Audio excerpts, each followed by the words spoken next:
And we're live. This is another afternoon edition of Morningwood. We're calling it Afternoon Delight. I like it. Pretty good. We're staying on topic there. Did we post it early? If we did, we got to start doing that. Like an hour advance or something. I know we suck. Yeah. The first couple of days have been weird because one, going back to school is just weird in general. But two, I've just been in the library, kind of hanging out, helping out here and there, handing out stuff to students. I haven't actually been on an actual real schedule. So eventually I will be able to get to an empty room and figure out how to stream in an empty room. I figured out the VPN Wi-Fi stuff, had to reset my password. That was weird, but we'll be able to do it eventually, probably in the morning. But, for now, until that happens, Morningwood, Afternoon Delight, probably around 3 o'clock. We'll put that out in a formal statement. I like it.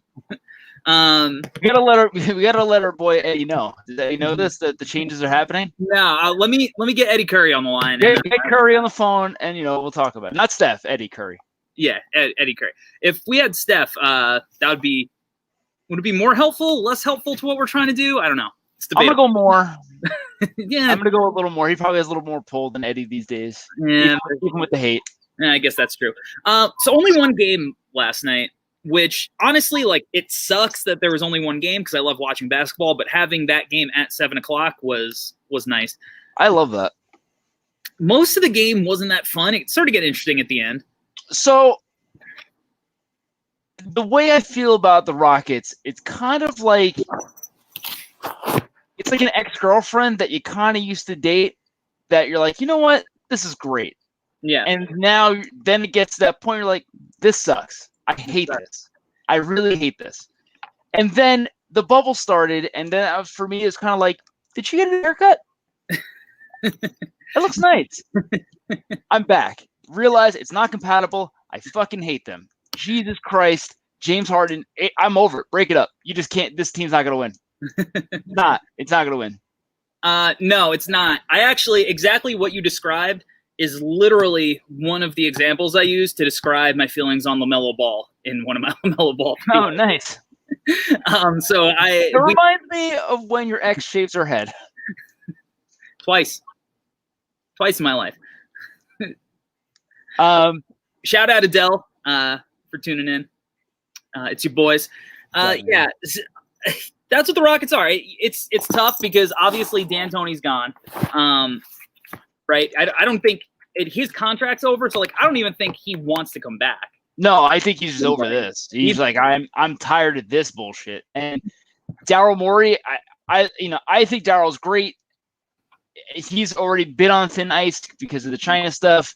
So I feel like between that and he just can't get this team over the hump. I mean, granted, you want to make any Chris Paul getting hurt conversation there is. Yeah. He hasn't consistently been able to get this team over the hump. Look, winning a championship is very, very hard. It's hard. And he went all in. He pushed all his chips to the table, which is something that now I know what that means because you taught me how to play poker recently. Yep. So he put all his chips in. He went all in on this small ball thing. And, it's not even necessarily that I think that the small ball thing wasn't working. I think it's just the combination of players isn't working for the small ball situation. Their depth sucks. Yeah, their depth sucks. I mean, this happens though. They're constantly trying to band-aid and fix on the fly, and this is what you get out of it. You get, to try to fix things on the fly, you got to take risks, and these risks mean you have a $40 million Russell Westbrook, and then you can't fill out the rest of your roster. Right. I mean, it sucks, but that's the reality of the situation, and you try to keep band-aiding problems when it gets to the point where it's like now. You kind of got to gut everything and start over, in my opinion. Yeah, it's really – but here's the hard part about starting over. They can't trade Westbrook. No. I don't know who's going to take him. They're in a bad spot.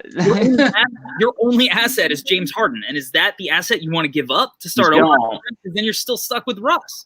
So it's do you move on from the PJ Tuckers and Robert Covingtons and try to turn that into – or at least one of them and try to turn it into somebody who is more of a front court player?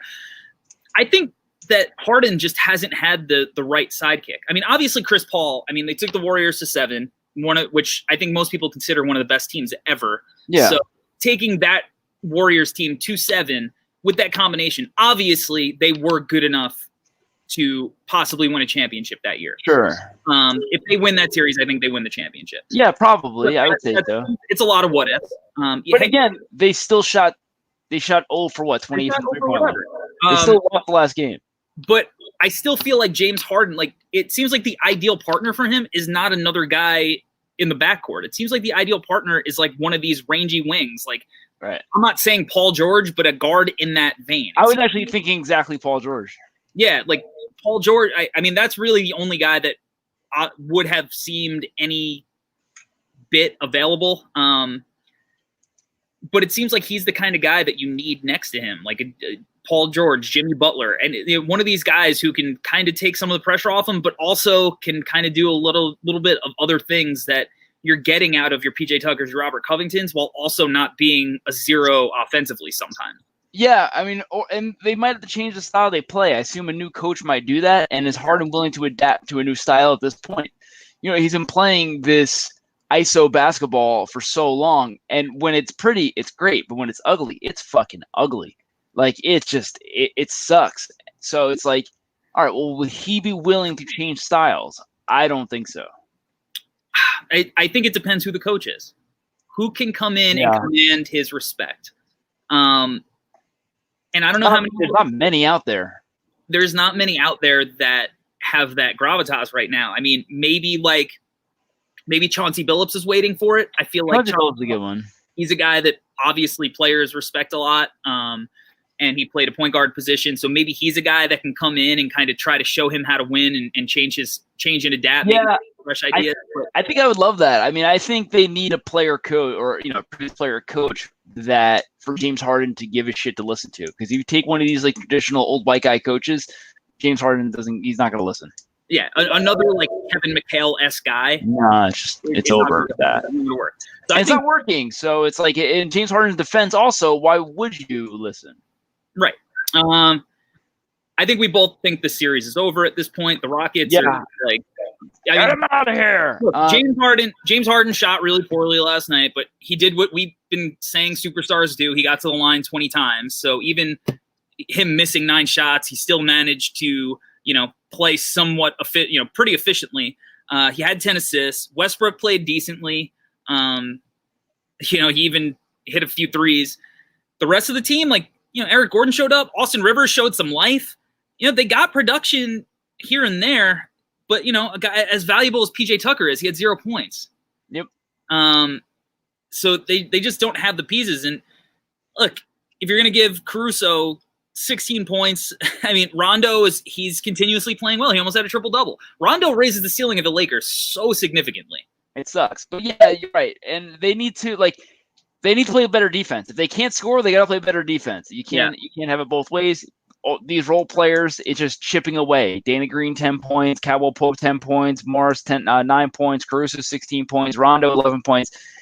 It's just there's too much. How about this? LeBron didn't have to try enough. I get it. LeBron went 16 and 15 and 9, and that's insane to say.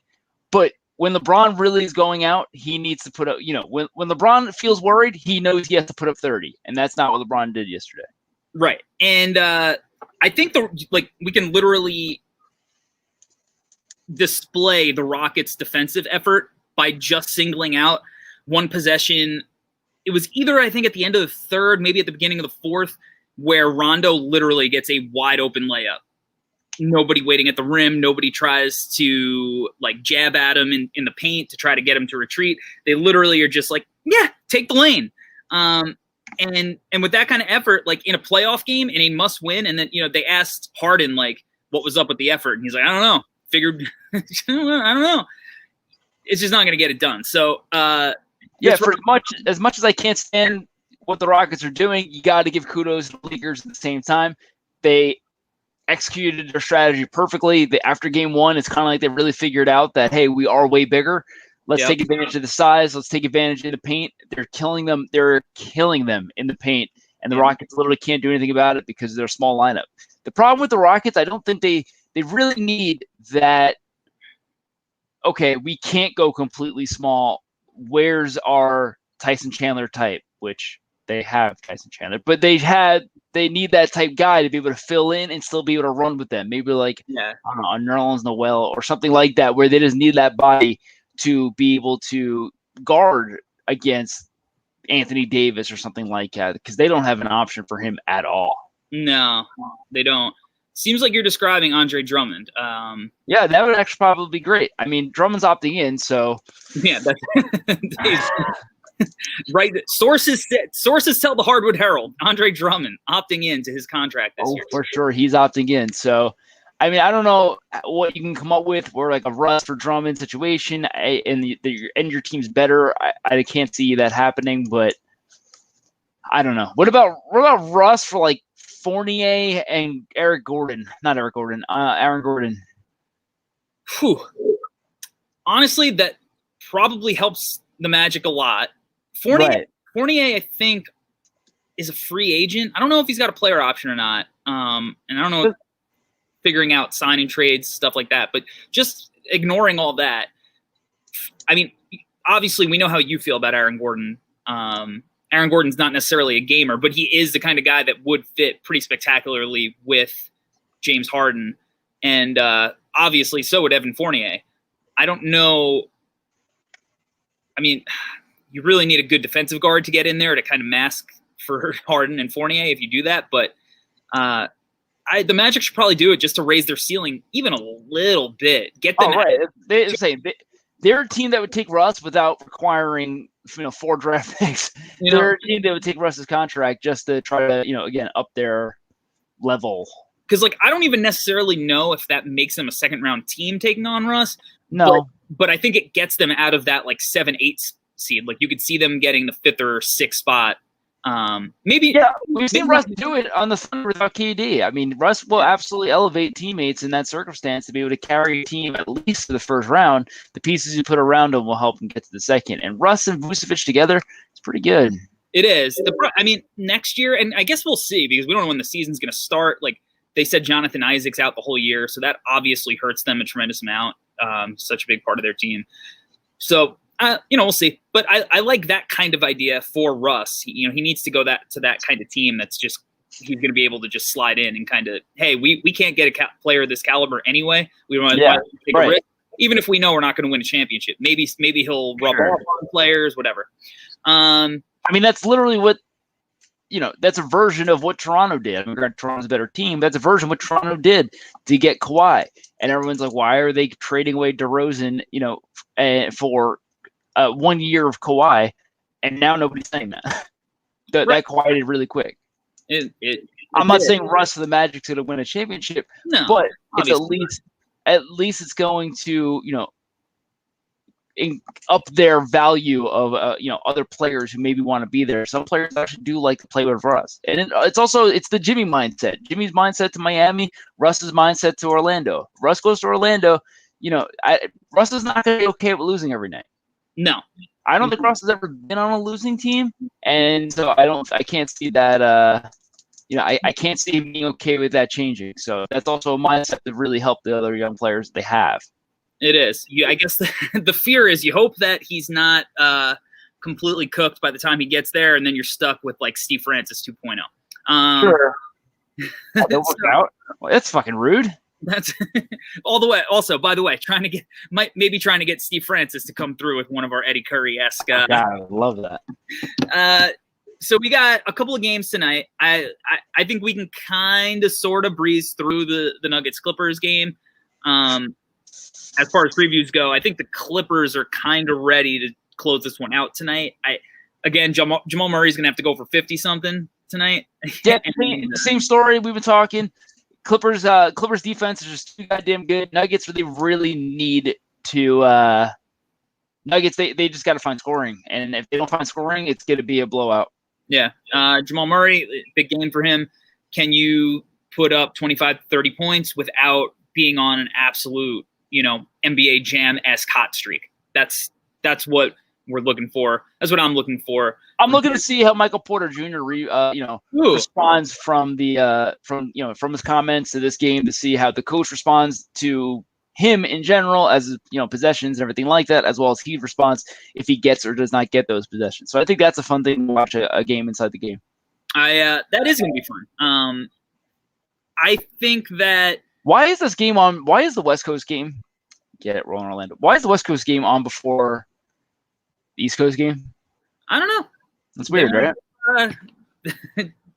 It is weird, and I have no explanation for you. Maybe they just want to get that one over with because they know they know that the big money I guess is the other Game 7. Yeah, the ratings are going to be better for this Celtics Raptors Game 7, which I guess Canada is bigger than California. the entire country. I guess so. I'm so excited for this game. One of the things that we didn't touch on, which was the Nick Nurse play.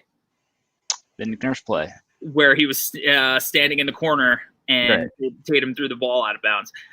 That it sucks because it is shady, but at the same time, it's like it's on Tatum to who your players are. For sure.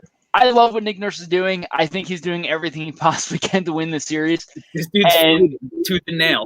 Dude, and that's what I want to see tonight. What weird shit is Nick Nurse going to come up with tonight? Because he's been doing a box and one. I love the zone. I love when teams make zone in. I think, you're never going to run. It's not Syracuse. You're never going to run zone the entire game. But I absolutely love when a team sprinkles it in for 5 minutes at a time, 10 minutes at a time, just to give the team a different look. Make them adjust. Just make them do something. It's fun. I love it. I feel like Nick Nurse is like a wrestling heel now, where the Celtics and like good boy Brad Stevens, he just wants to play everything straight up, and obviously he does creative stuff too. Sure, but Nick Nurse is like the referee's turned around and he's hitting you below the belt. He's sprinkling in all these little tricks to just try to get any kind of upper hand. And he's got to know his team's outmatched. I mean, he's got to know his team on paper is outmatched. And, we don't win these games on paper. You win them on the court. So it all comes down to if he can help give his team an edge in any way, I'm for it. And as well as, again, the same story. Raptors got to hit big shots. Raptors got to hit difficult shots. While Celtics just have to take care of business, which they haven't been doing. Yeah, 100%. And I want to see what weird shit Nick Nurse throws at Kemba tonight, because Kemba is the one that gets, he's never played in big games. That's just the reality of it. I get it. But I really want to see what he does on, what they can do to mess with Kemba. Yeah, I mean, you take Kemba out, and you're down to Jaylen Brown's got to have a big scoring game again. I want to know how much Kyle Lowry has left in the tank, because that dude was spent.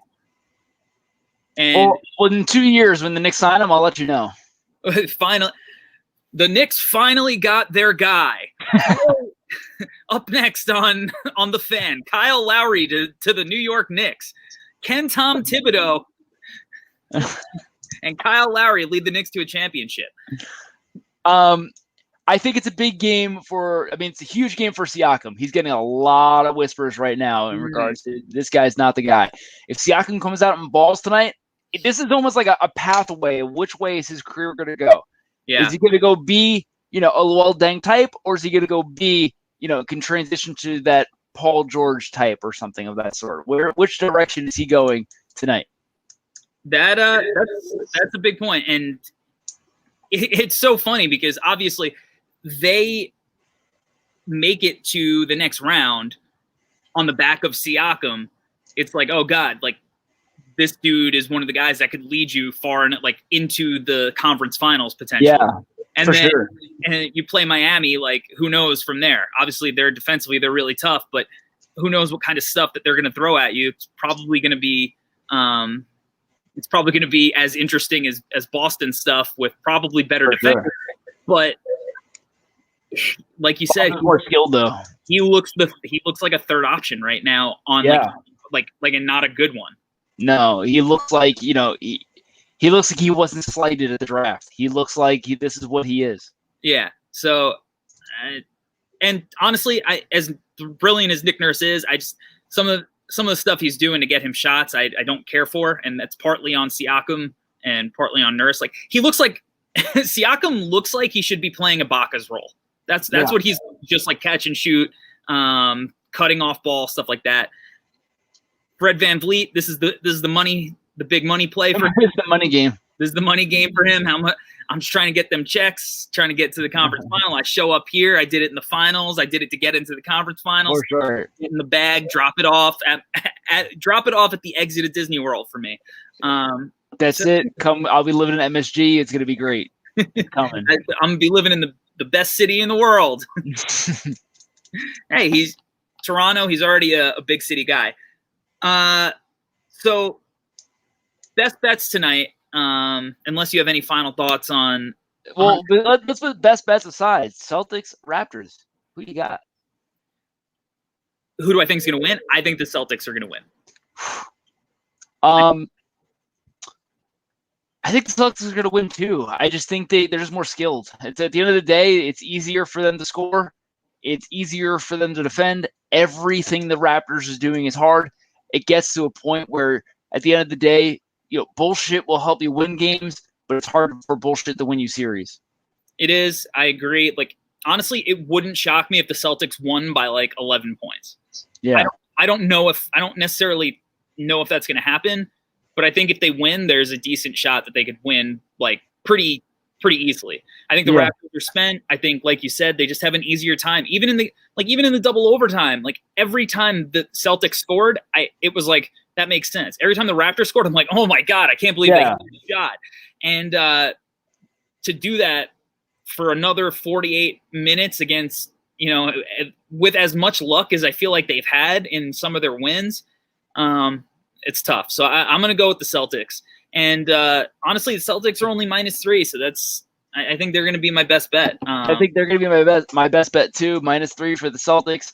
But hey, if the Raptors win, I'm not going to be surprised. It really does matter knowing how to win. That's the difference between championship teams and regular season teams. Knowing how to win tight and close games. And the Raptors have clearly shown they know how to win these games, even without Kawhi. Yeah, big game for both teams, for both franchises, value-wise for everybody across the board. Super excited. We're going to be heading into a big weekend. And we'll be back at it. We'll be commenting and stuff on Twitter. You can follow us. You got our @. If you're watching on YouTube, either live or on the recording, make sure you hit the like button, subscribe. If you're on Twitter, retweet this out. And we'll see you guys on Monday.